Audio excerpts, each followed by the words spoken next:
আমরা গায়ে সাইতে যাইতেন না আমরা গায়ে সাইতে যাইতেন না না রে বুক চুলটা ভালো লাগে না, এই জায়গাটার বেদনা, এই জায়গাটার বেদনা, এমাদার বেদনা ভালো লাগছে না খুব।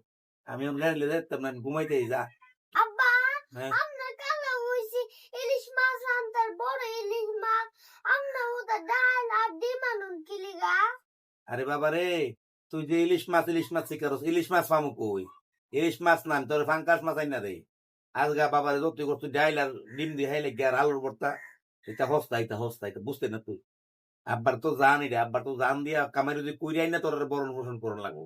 এই যে লেয়াপড়া করাইতেছি, এই যে ছাতি, এই ছাতিটা কিনছি তোর 100-150 টাকা দা। এই যে ব্যাগ কিনা দিছি, ইটা কিনা দিছি, আমার তো কামাই যদি পুরে আনুন লাগে না কিটা, হ্যাঁ?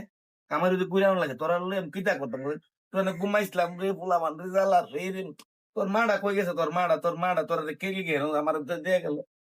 তুই এবার তাই তোর মা জানে না আমারে ঘুমটার থেকে অনেক তুলছে। দান আমরা ইলিশ মাছ আনবার আরে বাবা, ইলিশ মামু কই? ফাঙ্গাস মাছ আনব না। ধর ধর ধর, ইলিশ মাছ বাংলাদেশের ইলিশ মাছ তোর আর আমার মতন গরিব বেটার ফুটে তোর এনে আমি হাওয়াই তার মুন্ডে ইলিশ মাছ না। ইলিশ মাছ না না, ইলিশ মাছ ধরনের পরে দেখছো না, এটা ইলিশই ফাঙ্কাস, জাতীয় মাছ ফাঙ্কাস। ফাঙ্কাস হাইবে, এটার নাম ওই তোরার লাগে ইলিশ। না না না আমরা ইলিশ আনবার ইলিশই ফাঙ্কাস, বুঝছি আর বোঝানো লাগতো না।